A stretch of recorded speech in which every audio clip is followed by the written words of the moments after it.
Okay, welcome to the Thursday edition of Buc What You Heard. My name is Gene. You can reach me at Super Heavyweight. You follow me, I'll follow you back. Tonight, I'm joined by a special guest from the Buccoholics organization. And I call it organization because what they've done is quite phenomenal in Buccaneer circles. I mean, when you consider they started out with 9 people and they've grown their group to over 5K, it's really amazing. Jay, I met Jay last year. Jay is a real class act, and I really enjoy talking with him. And Jay, tell everybody, Jay McElroy. I'm sorry, Jay. Tell everybody how they can get a hold of you. You can follow me at Fresno J on Twitter. That's FresnoJay. But you probably get more interesting content if you just follow the group Buccoholics. Buccoholics. We are on Facebook, on Twitter, on Instagram. I don't have a whole heck of a lot to say myself personally on Twitter, so you probably have more fun just following the group. All right. And you know what they've done last year. If anybody watched the San Diego Chargers game, you saw the Buccoholics. You could not miss that group of people and what they were able to do with with their crowd and drawing people in and organizing and getting people together. Is just, again, very phenomenal what they were able to do. And it just always struck me. I happened to be in the UK during that game, so I wasn't able to go.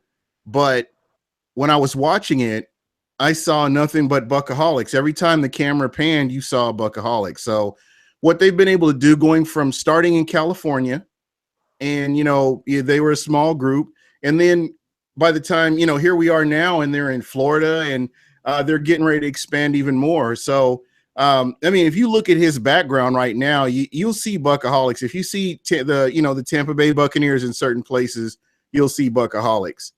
So can you give the fans a sort of a history lesson on the Buccoholics?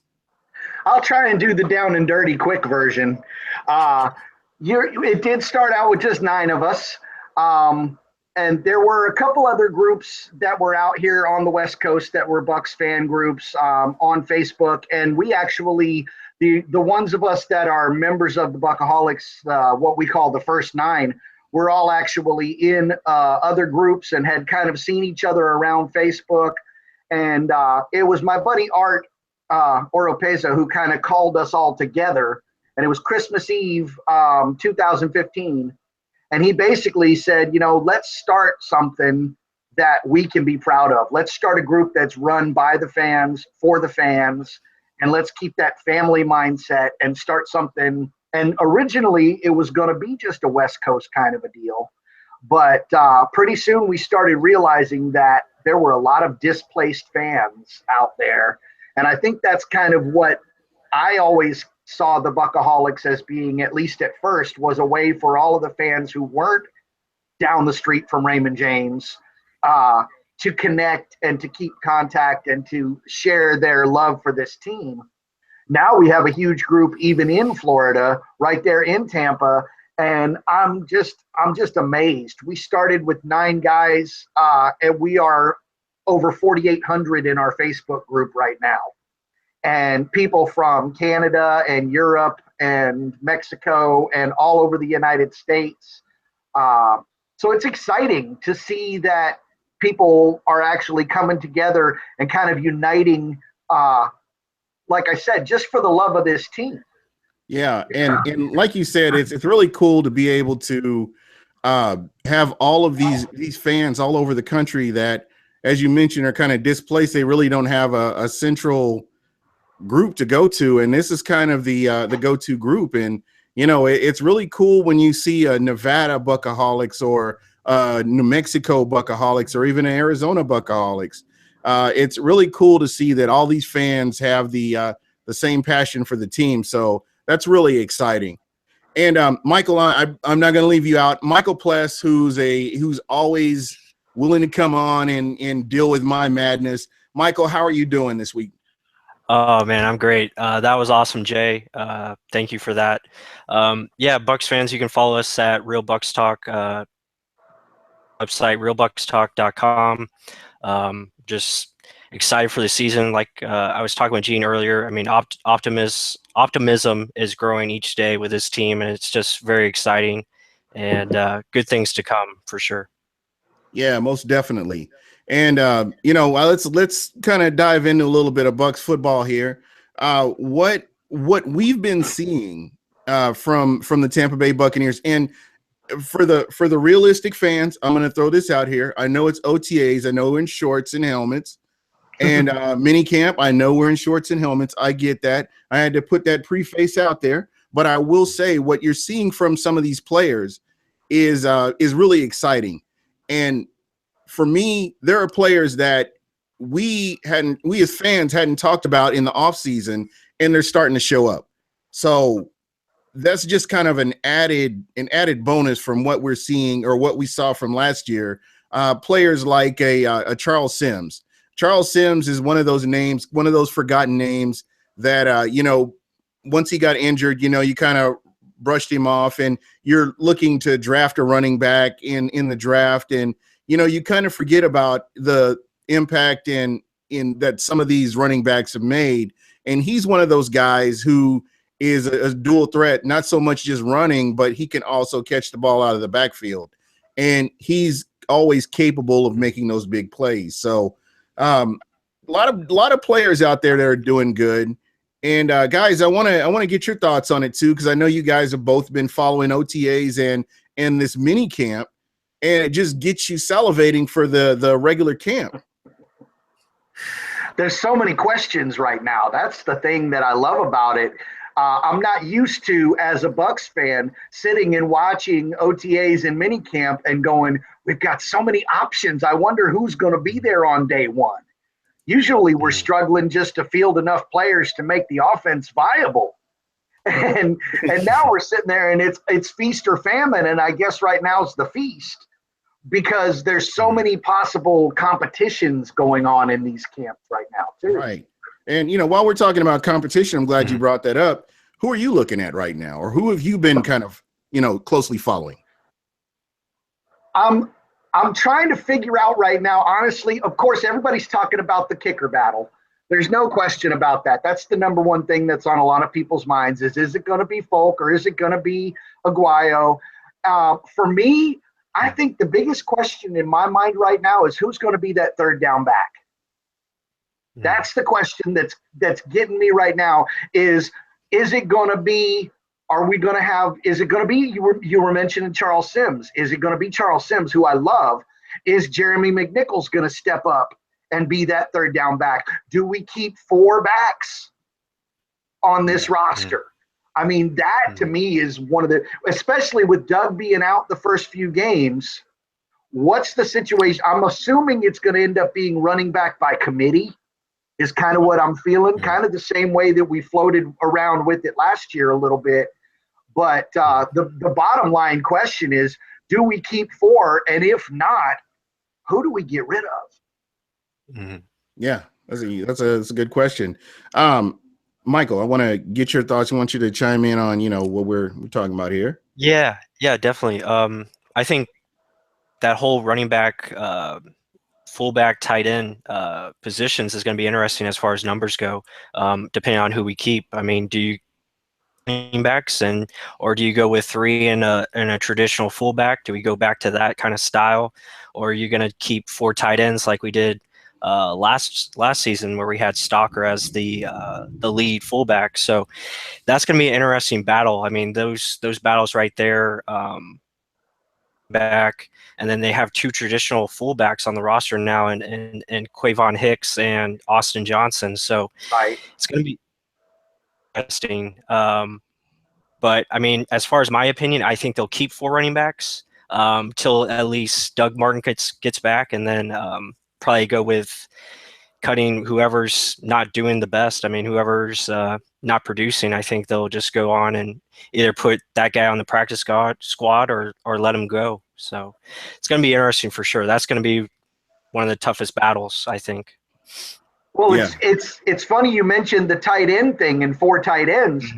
Even if we release Luke Stalker, which I personally think is what's going to end up happening, we've still got Howard, Brait, Cross, and we've got Eau Claire Mm-hmm. And so what do we do there too? That's another big question. Yeah, and the best player will be on the field. This is one of those things where you're not going to hand the keys.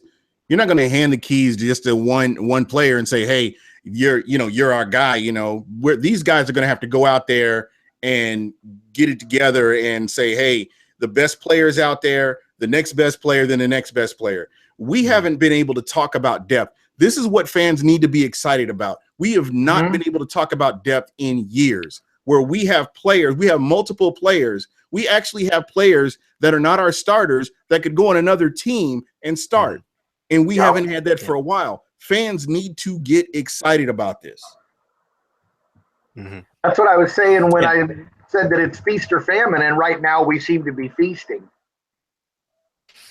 Yeah, and one quick point on Charles Sims. I mean, a lot of people forget what he did in 2015. I mean, this guy was one of the better change of pace backs in the league. He was receiving backs, and excellent. Capable of making a big play. Yeah, excellent pass blocker as well for third down blitz pickup. So if when the guy's healthy, and that's his biggest question mark, he does get injured. He suffers from injury prone, but when he's on the field, I mean, the guy is dangerous, especially in the open space. He's not going to be your inside runner, but when he's that change of pace back, he can make something happen. And I expect him to have a good season because this is it for him. I mean, he's a contract year. It's time to make it happen. Same thing for Doug Martin. So those two guys, I mean, it's going to be bye-bye. Yeah. And, I stand by what I said, back in January when I was one of the few people talking about Doug. Don't be surprised if Doug Martin is here when he comes back from the suspension. And that's pretty much what he's done is he's pretty much, gotten himself ready mentally and physically. And you can see that. I mean, you look at his arms and what he's doing in camp. I know it's camp, but I'm telling you guys, 2015, he was a second leading rusher in the NFL. And I just think that if his head's right and he stays healthy, this guy is going to do some big things. Oh yeah. I don't think there's any question. And if we keep four, and I love the idea of being able to keep four because McNichols, we just picked up McNichols. We can't let him go anywhere. And I don't want Quiz Rogers going anywhere either. The flashes that we saw from him last season when he had the opportunity to have the ball in his hands, and I see him being really valuable in the trenches of this season too. So like I said, the idea of keeping four is something that I'm really hoping that we're able to do. Yeah. I'm going to go out on a limb here. And, a lot of people have been criticizing our offensive line, but I believe the offensive line is going to surprise a lot of people, especially with J.R. Sweezy being starting with the team now. I think that's going to make a difference in the running game. And I think with Ali Marpet, if he can adjust to that center position, I think it's going to make a big deal too. I think Ali Marpet is probably one of my favorite current players. And it's something that I see. There's something that I see in him that goes beyond the field.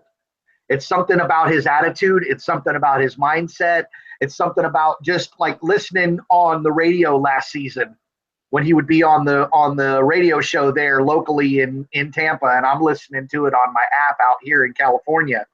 And just listening to the way that he talks about the game, there's a fire, there's that same kind of, I mean, I was just talking about it a little while ago because I saw the video of Jameis and Cam Brate out on the field 20 minutes after practice, throwing the ball around, just playing catch.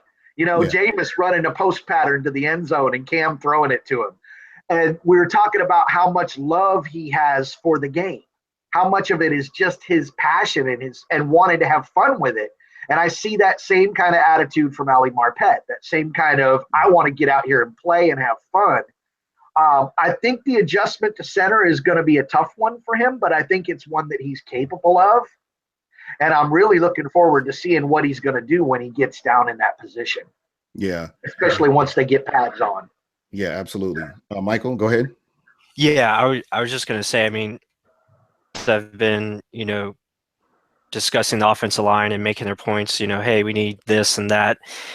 And from last year, a lot of our problems came from the center position. Your best offensive lineman at center, it's just going to make your line that much better all around. It's going to make your left guard better, your right guard, your tackles better, because they're not going to be suspect to your quarterback being pushed back in the pocket, hit from the outside, from the edges.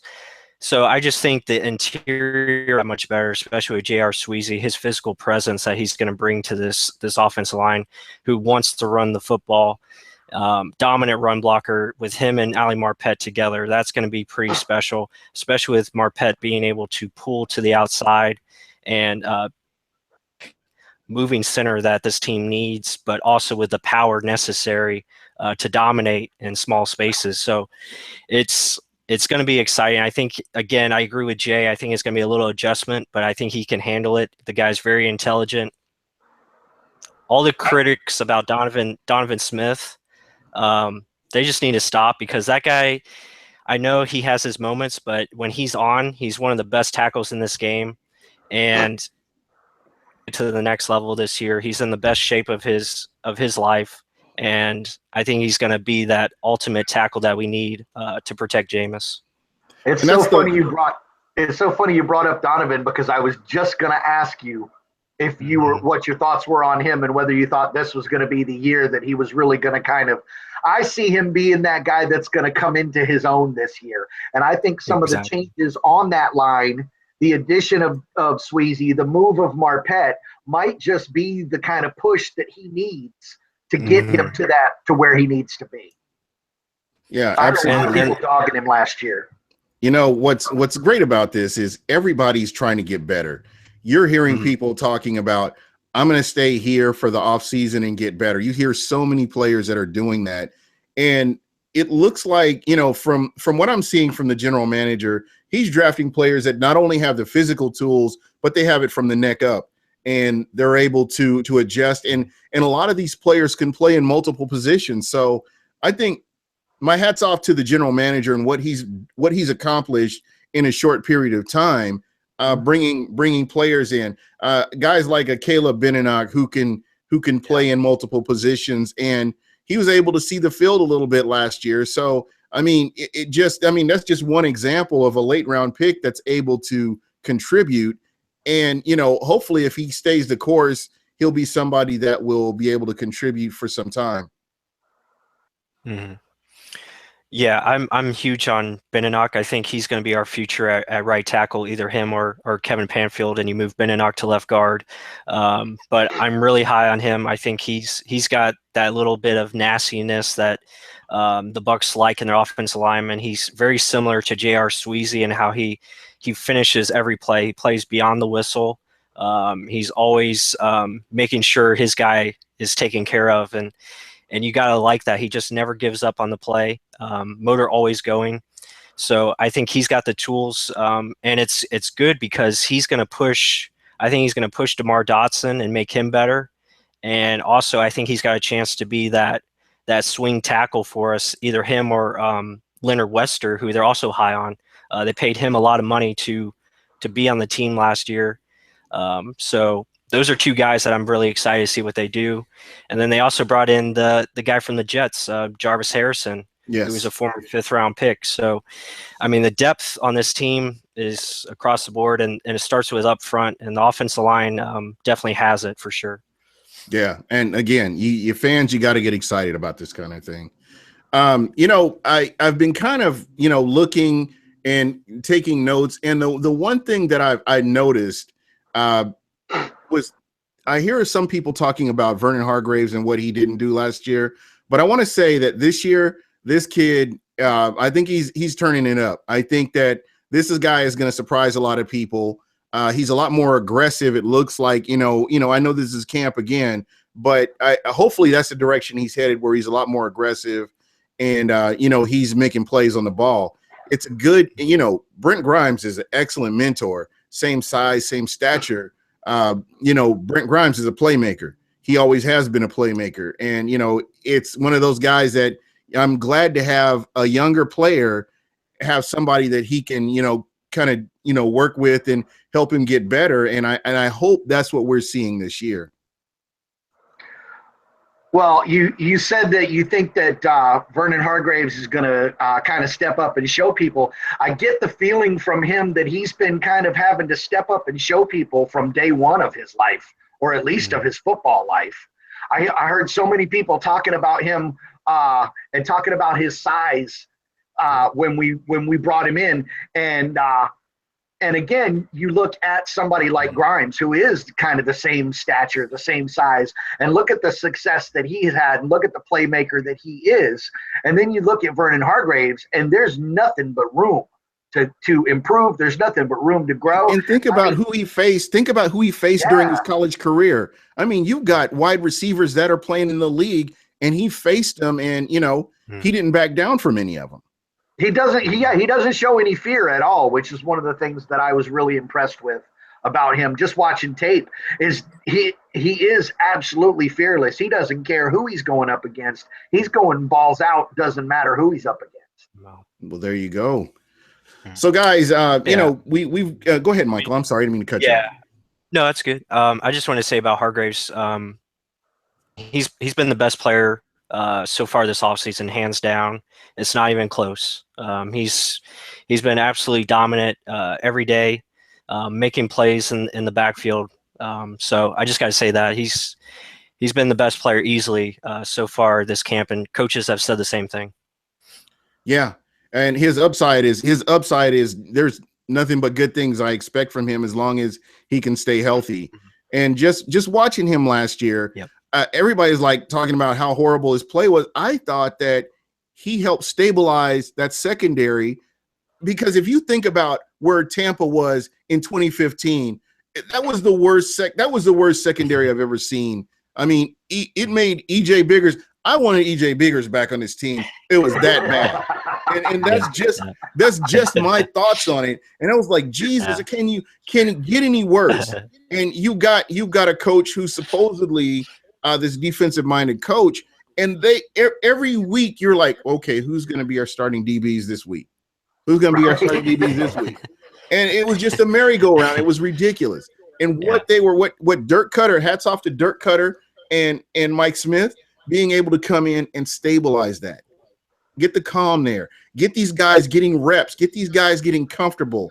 Not afraid to make mistakes, but, you know, it helps to improve them for this season. You know what makes again, I keep saying fans should be excited. We've got the same defensive coordinator 2 years in a row, and he's not a horrible defensive coordinator at that. So that's again something to be excited about. The players know who they're dealing with. They know what kind of schemes they're dealing with, and it's going to be easy for the players that are new here to come in and adjust because the core of the team is used to what's going on. You cannot ever underestimate the value of continuity. Absolutely. You just can't. There's something, and we've had a revolving door on the front of Raymond James for far too long. And like you said, we've got the same defensive coordinator 2 years in a row, and he's actually pretty good. And that's something that we haven't been able to say in Tampa. You know, it seems like every year it's a flip of a coin whether or not we're going to have the same staff the following year. So that, like you said, the players that are there, they're coming back to a second year of this combination and knowing what's expected of them, knowing the schemes that they're going to be asked to play in, knowing what the coaches are going to want from them is huge. And that gives them a confidence that absolutely has to overflow to these new kids coming in. Absolutely. It's a calming effect. Yeah, and the same thing goes for the offense. I mean, now you have Jameis Winston going into his third year, you know, with the same offense coordinator, which is huge. You have Mike Evans, same thing. So those guys going into another year of the offense with that stability is critical. Same goes with Donovan Smith and Ali Marpet. So they're understanding of the concepts and schemes, and knowing, where everyone has to be on the field is just vital, and it's critical to. It makes you that much more prepared for success, and that's that's where you can start being more consistent on the field. Easier to win more games, which is what every team needs. Absolutely. And the one thing, and I know I don't mean to sound like a broken record because I've kind of repeated myself over the weeks, but I had to drive this point home. What we saw last year from this defense, the defense was able to come in and close out some games. And we haven't, again, it's another one of those things we haven't been able to say, okay, wow, this team has come in and closed out the game. The defense, we're not like, oh man, the defense is on. Let me get another beer. Let me get another couple of shots on deck just in case. And that's kind of where my thought process was with it. And no, that was us last season when the kicker was on. Exactly. Who would have thought 15 months ago up to now that we'd be talking about a kicking battle? So there's that. But I want to go on record saying this: I don't have a problem with what Jason Licht tried to do, because we had a need, and he went out and he thought he filled the need. And again, because Aguayo has the physical tools. I mean, I don't know if you guys heard the story today where they had Folk and Arguello both. They had 4 kicks that they had to make, and they would allow everybody to leave practice early. So they both made their kicks. And again, what you got there, buddy? Let's see what you got there. This is the official Roberto Aguayo prayer candle.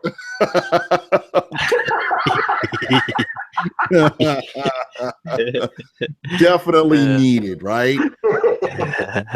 And again, we don't know who that. And Michael said something that's kind of stuck with me over the years, is that this roster is fluid up until day one.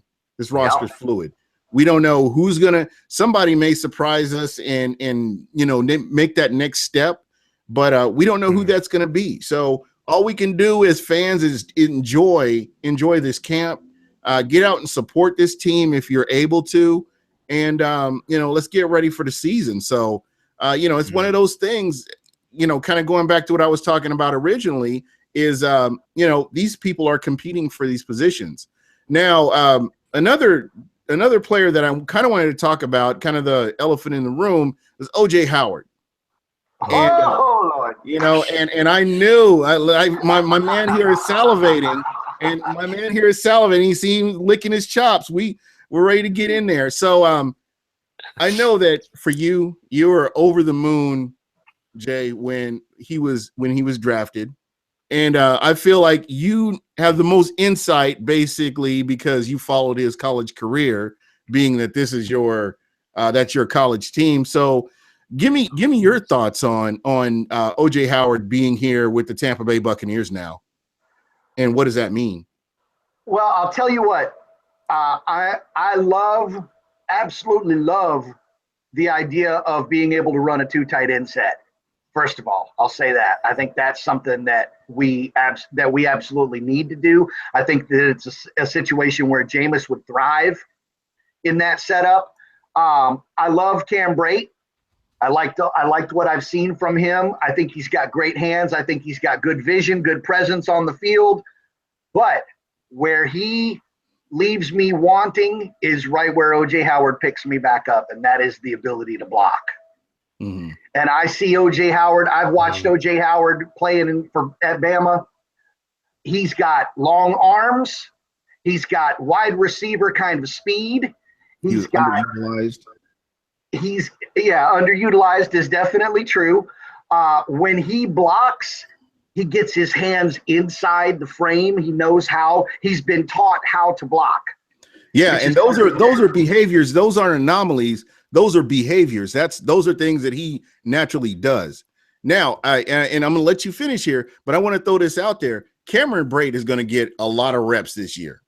I know that we've got a tight end, but I don't want you guys to write Cameron Brate off. Cameron Brate and OJ Howard are both going to eat this year. Oh, no, please. And I really hope that it doesn't take away from Cam Brate in any way. Because like I said, I love what I've seen from him. And I think that him and Jameis have a connection, have a chemistry going. I think the like I said, like I was saying earlier, we saw the video of them 20 minutes after practices were called today, and they're still out there throwing the ball around, playing catch like a couple of kids. And there's something there. And I think Cameron Brate is, without a doubt, he's going to get reps. He's going to score. He's going to have a higher touchdown count this year. But in that run game situation, who would I rather have blocking? Give me OJ. Give me OJ. Give me that wide stance. Give me those inside hands. Give me this kid that knows where his body is supposed to be when he's blocking. And this is, you said, it's something that he just does. It's something that he's been taught too. It's something that he's been coached. And for him to take, and I think he's a freak of an athlete naturally. Yeah. No question. But he's also been willing to be coached and been willing to learn how, not just to be the guy that's going to be the tight end like a Cam Brate that's going to catch the ball, but also to be that guy that's going to clear the path. He's going to grate the road for the running backs. And that's something that I think we really could have used last year. And I'm looking forward to seeing how it plays out into this season.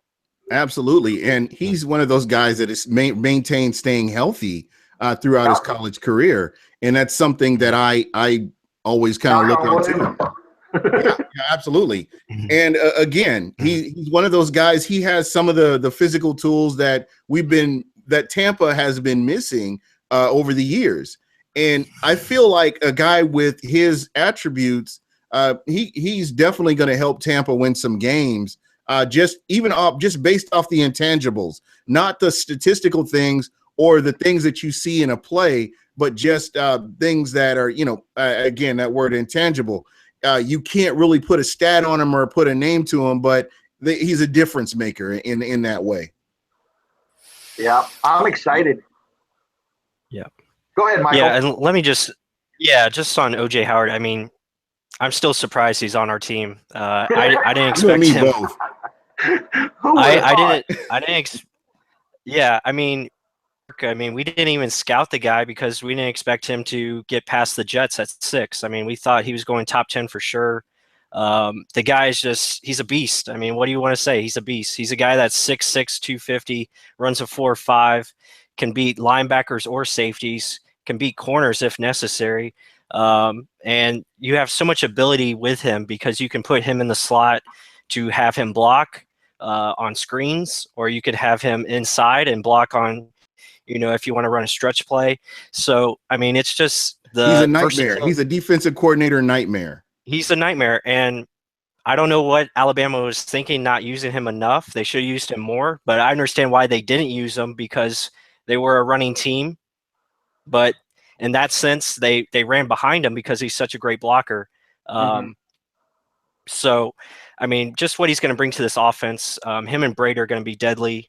You can just run so many different variations of the offense where you can have Brate in the slot where he tends to dominate in that position, and have OJ inside. So it's just going to keep defenses guessing, and it's just a thing of beauty. I still can't believe he's on the Bucs. I mean, it's unreal.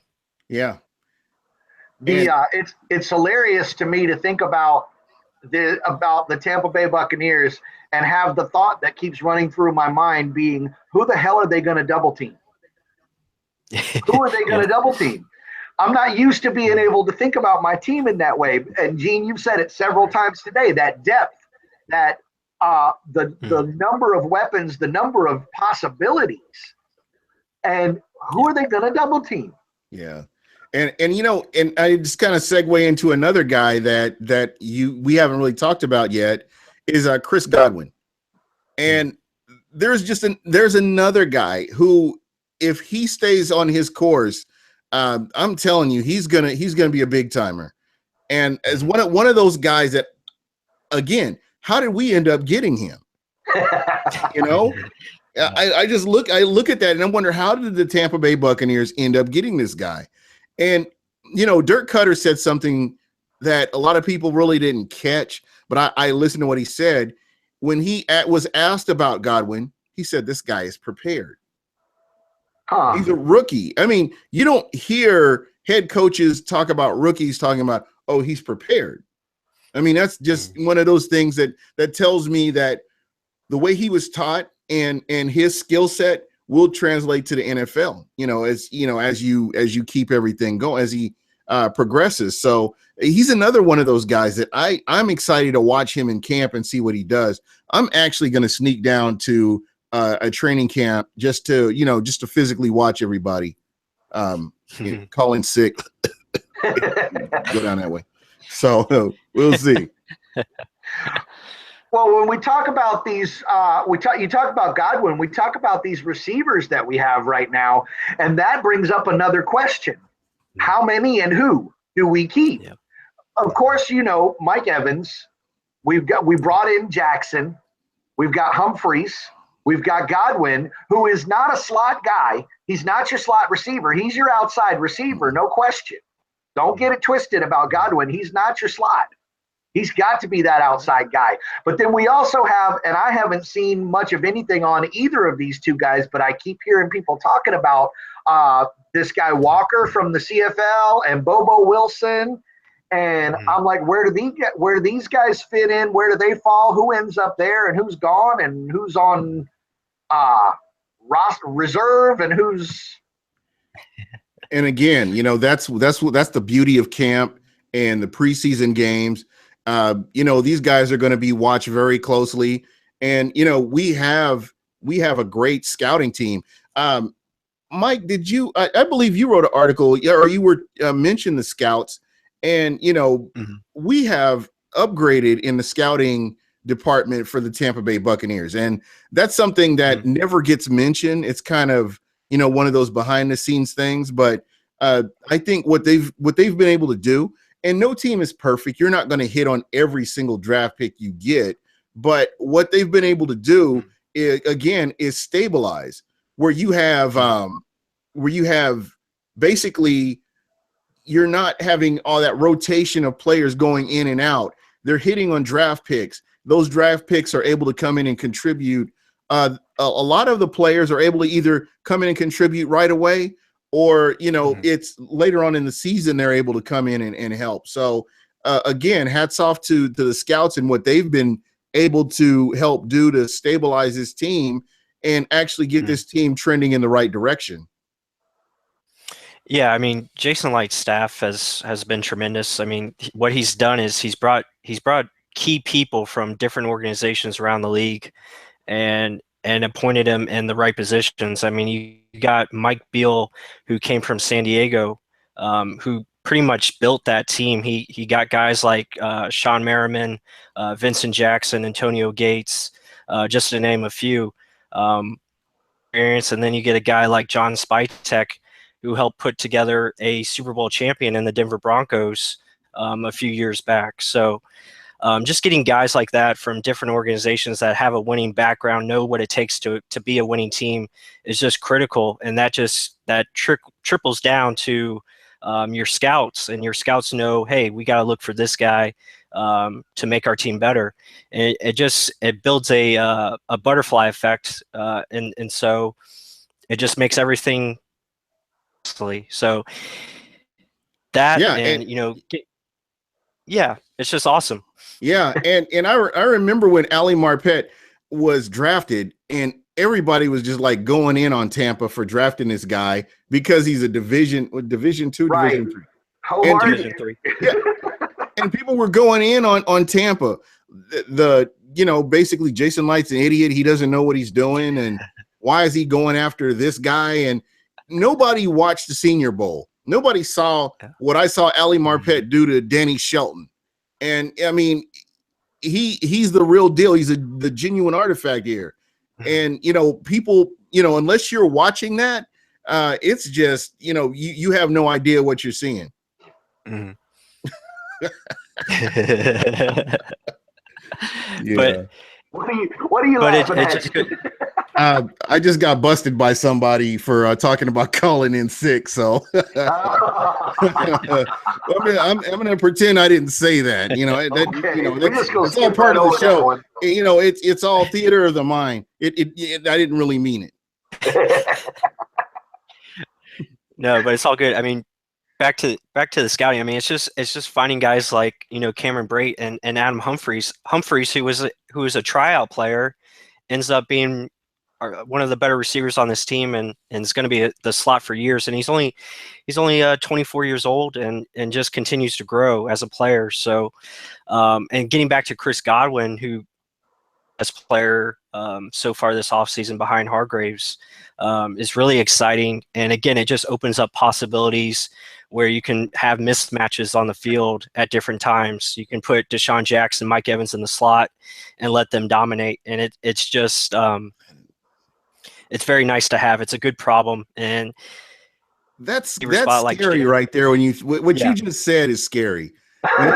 Exactly. Because just those two players. Yeah. And I know that, you know, people are going to say, oh, we don't know what's going to happen. It's still preseason. But just thinking about that guy, I went back and watched some of his big plays, and I don't know where his third gear comes from or fourth gear, but this guy can be running and then he hits another gear and everybody's just in his rearview mirror.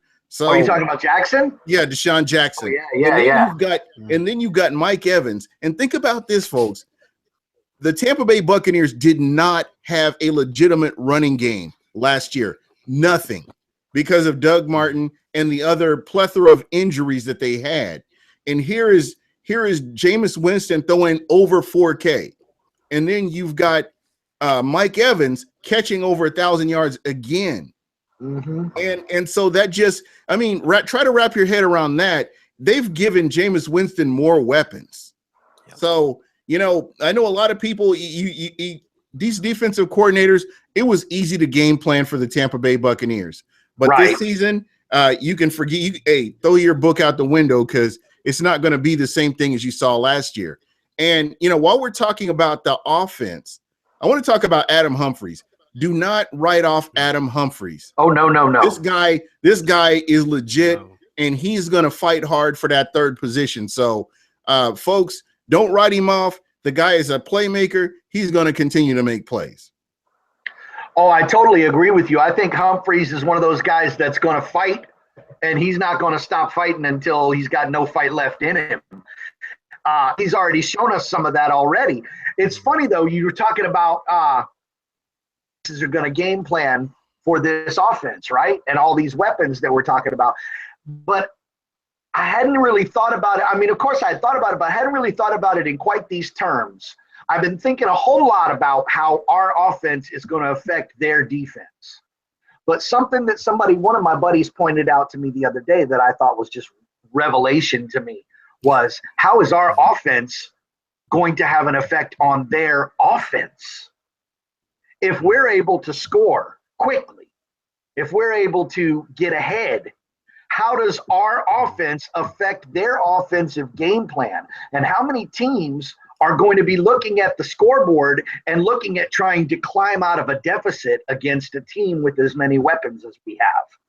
Yeah. How does that affect their game plan? And how does that affect our defense's ability to kind of pigeonhole them and be like, well, we know what they're going to do now, because they don't have any choice. They're digging themselves out of a hole. Yeah, but that's where your defense, that's where the defensive line is going to have to shine this year. Because this is one of those times where if a team gets in a deficit, you almost have to abandon the run and throw the ball. Now, if your front four is getting pressure on the quarterback, that makes it it takes a lot of the pressure off of the back end, your linebackers and your safeties and cornerbacks. That's going to take pressure off of them. So again, we'll just have to wait and see how this all comes together with that defensive line and how those players are, if those players are able to get in and get pressure on the quarterback. That's going to be huge if they're able to accomplish that. Michael? Yeah, I mean, just another point as far as the offense. I mean, of course, if our offense is better, it's going to affect our defense, and it's going to affect the opposing team's offense for sure. Because I mean, if they're down, they're going to have to be more aggressive, and it just plays into our hands of the defense, who is already aggressive and wants to create more turnovers. So that's going to help us both ways. But the point I wanted to make, and this is why I'm so confident about our offensive line this year, is because with the weapons we have surrounding Jameis, he's going to be able to get the ball out quicker, which is going to help him take less hits. So that's going to benefit, and it's going to make Jameis that much better, more accurate as far as the short and intermediate game, which is going to make him a better quarterback, and that's going to lead to more wins, which we all want. Yeah, absolutely. I'm not going to lie. Oh, go ahead. I'm going to miss watching him scramble around and dip, duck, and dive, trying to make plays. But I totally agree with you. He is going to be able to get the ball out of his own hands so much more quickly this season.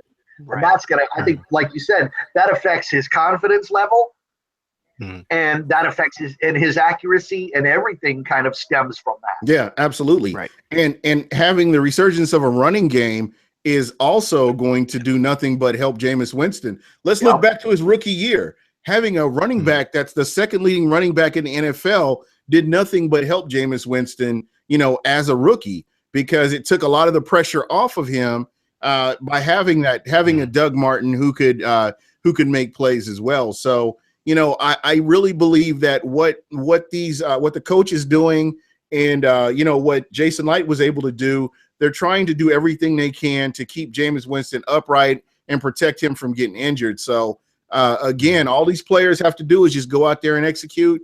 And, that's kind of what we're wanting to see. Mm-hmm. Well, you started to talk about defense a little bit, Gene, and I want to talk about defense at least for about 10 more seconds, because I've been practicing. I've been practicing all week. You ready? I'm ready. Tui Kolovatu. Stevie Tui Kolobatu. There you go. I've been practicing. Now, see, one of the guys that's in our group in the Buccoholics, he's our captain from Hawaii. Got my buddy Julius. He was tutoring me on how to properly pronounce that Samoan Tui Kolovatu. And I've been waiting just for a chance to say it. Now, y'all can go back and talk about the offense now if you want to. I just had to get that out there while I was thinking about it. And it's funny you say that. It's no secret. This guy is one of my favorites. I'm really rooting for him to make this team.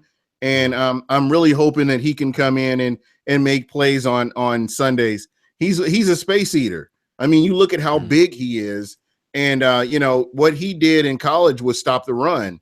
Yeah. And I'm really hoping that he can come in here and do the same thing, There's two things that I noticed about him just watching tape on him. First of all, the fact that he is built low, and when he hits up. And that unsettles his opponents. And the other thing is he wins control. At the point of attack, he takes control on every snap that I watch him. He doesn't let himself get pushed. He is the one that does the pushing. Yeah. No, I completely agree. I mean, Stevie T, say it, Michael. Say it. Say it, Michael. I'm not gonna say it. I'm gonna stay with Stevie T. I like there that. You go. That's a smart move. That's smart move. But go ahead. I think he's one of our better 7th round picks that we've had in a while. I think just his story and his background and how hard he works and how much he loves this game is very evident to make this team, and I expect him to make an impact this year, because one of our main issues on defense last year was stopping the run, especially up the middle. We struggled, especially to end the season. We allowed over, I think it was 145 yards a game to close out the year.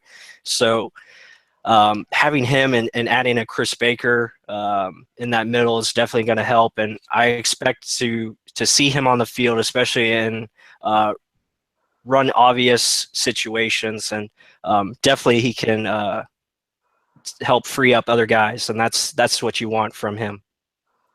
So has anybody heard how his camp was, or Any because I haven't really seen a lot of big plays out of him. I'm not sure. I'm it's one of those things. I'm hoping to get to see him in camp, in training camp, just to see what he's capable of doing.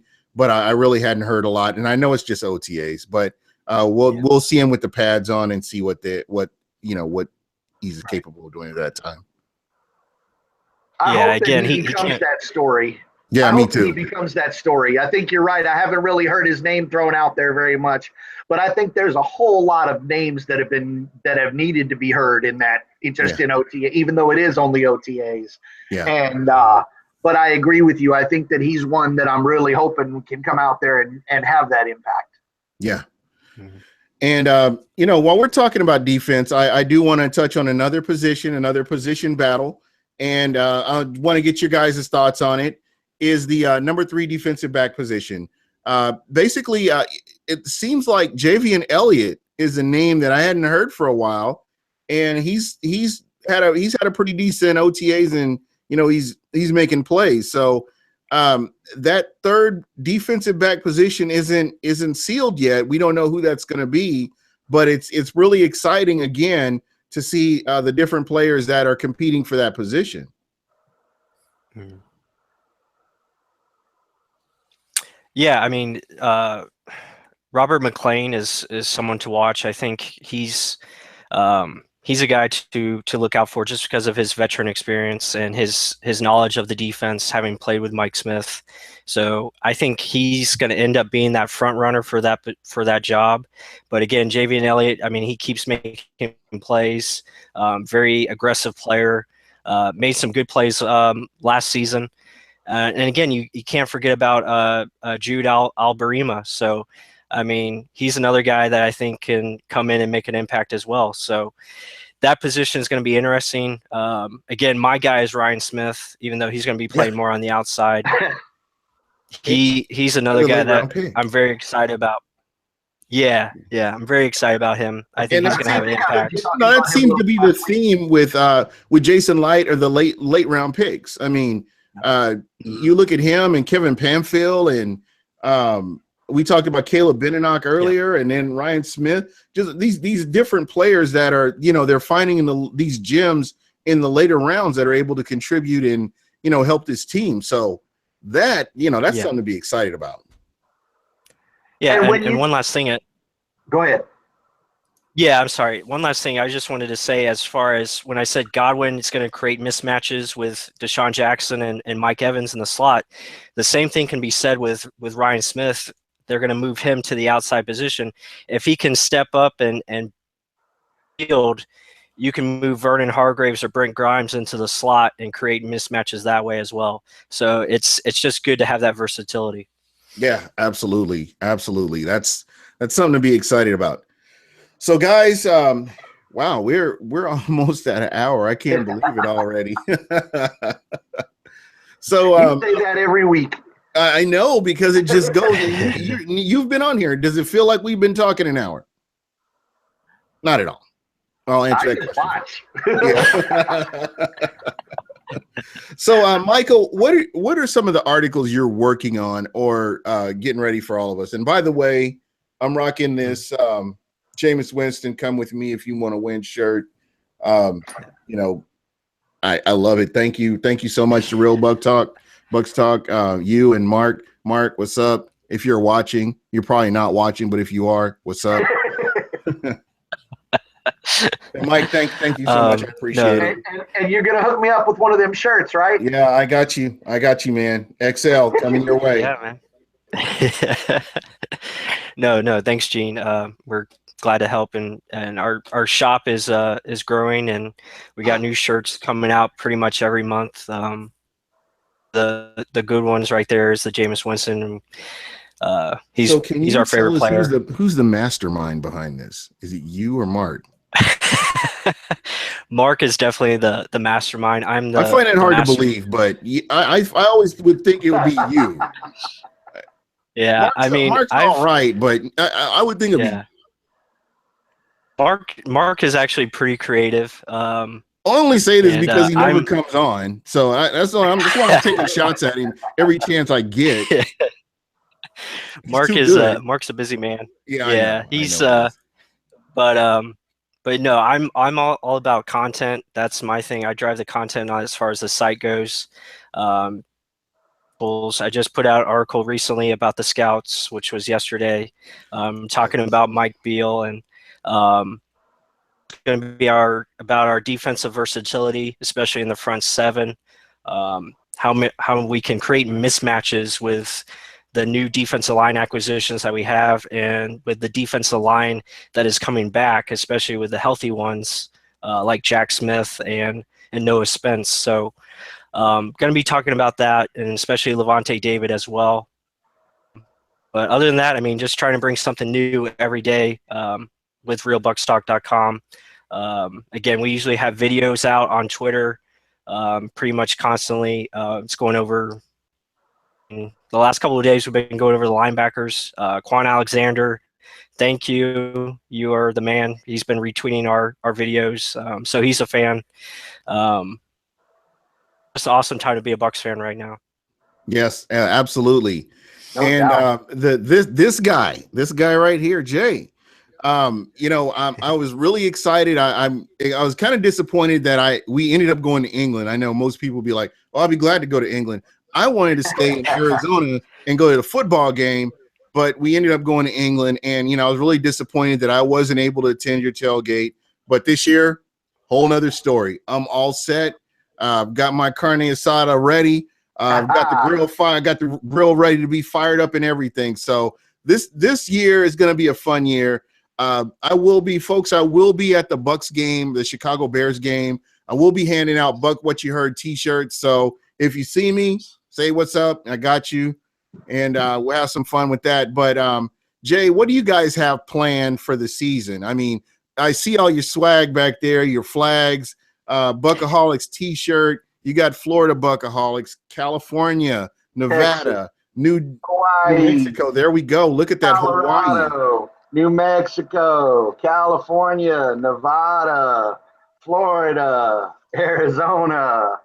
Yeah, so please get with this guy if you can. I'm going to post the link to his Facebook page and the Twitter page as well. I'm going to shoot that on here as well.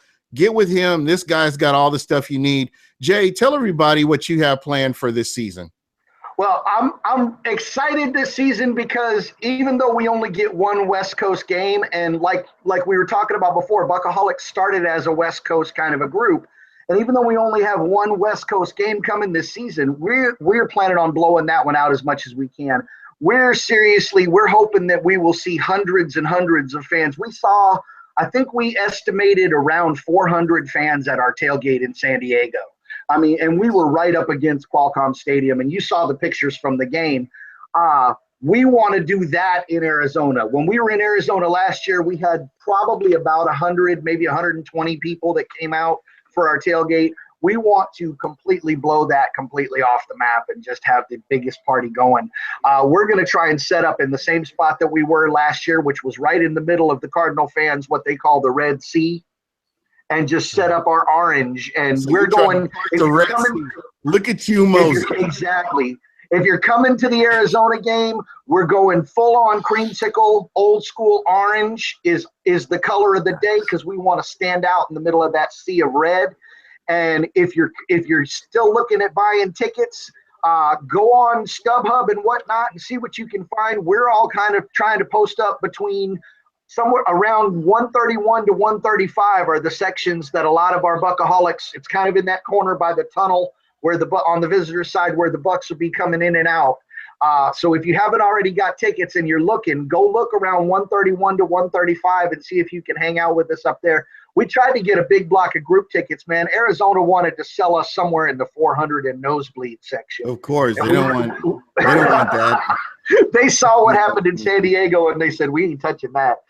And but we're coming and we're going to be prepared. Gene, I know you said you got your carne ready, but we're going to be prepared to probably feed about 400 or 500 people that day.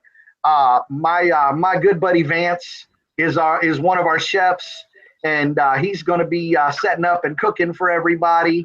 All the logos that you see, I know I kind of flashed them up here real quick. Even the shirt that I'm wearing right now, all designed by my buddy Jake. And he is going to be working on some exclusive limited edition t-shirts just for that game. And another thing that I wanted to get to real quick is that I think our big push for this year, when we get into the season and start seeing what's going on, is that we want to become one of those groups that helps the community. We had the opportunity to reach out and connect with What the Buc there in Tampa this year, and between our leadership and our membership, we donated thousands of dollars to help support their golf tournament that they did for children's cancer. And that's one of the things that I'm really excited about when I look at this group on Facebook that's grown from a group of 9 to a group of 100 to a group of almost 5,000, is being able to reach out to those people and say, hey, we want to help. Yeah. We want to help in the Tampa community. We want to help in your community, wherever you find yourself as a Buccoholic. We want to be able to do things so that people see that there's more to this than just football. We really are stressing, and we're trying to bring a unity. And like I said, one of the hashtags that we've kind of latched onto is fan family. And that's what we want, is to create a fan family surrounding this team that we've all loved for so long. All right. Yeah. That's really exciting to see, that you're doing that. What the Buc, shout out to What the Buc. Anybody from What the Buc is checking us out. What's up? I really appreciate you guys. And they always make it feel like home when you, even if for fans that are on opposing teams that show up to their tailgates, they make everybody feel at home. So, it's one of those groups that I really appreciate them. And I like what you guys are doing. And you, just like the Tampa Bay Buccaneers, are trending upward. And that's always good to see that you guys are out there, trying to do the right thing and, help the people that are less fortunate than you. So I really appreciate that. Well, guys, believe it or not, it's been over an hour. And, I've really enjoyed your insight on football and where you see the Tampa Bay Buccaneers. And thank you to all of your viewers and actually your followers and the Buccoholics that were able to come on and check me out. I appreciate that. And I appreciate you taking time to come on. Michael, as usual, you are always welcome on the show, man. You are quickly becoming a permanent fixture. So thank you so much for always being able to come on and deal with my madness when I'm that way and whatever, I appreciate that. But I'm going to give you guys last thoughts. So I'm going to start with you, Jay, since you are our special guest. Go ahead and let's get some final thoughts before we roll out of here. I'm going to sum my final thoughts up in 2 words. OJ. That's it. That's all I got to say. All right, Michael Pless. Yeah, I mean, are we going to see that next step taken by Jameis this year? And I think we will. I just think the guy is on a mission to get this team back to championship form, and he's doing it day in and day out. And I think records in his first 2 years, I mean, is it possible we see 5,000 yards this year? I think the answer is yes. I mean, is he going to take that? Is this the time where he's going to take that step to elite status as a quarterback? And that's something to get excited about, fans. I get behind this guy because he's doing everything in his power to make this team championship level and bring championships back to Tampa Bay, which is very exciting. Yeah. Listeners, whoever you are as Bucs fans, don't let anybody ruin it for you. If you're excited about this team, get excited. Stay excited for this team because we haven't experienced this for a long time. We've had to deal with Bruce Allen and Mark Dominic for way too long. And just all the mismanagement, all the poor decisions, and we're seeing a team that's finally trending upward. Please do not let anybody ruin it for you. Embrace this team and get behind this team and let's get some wins.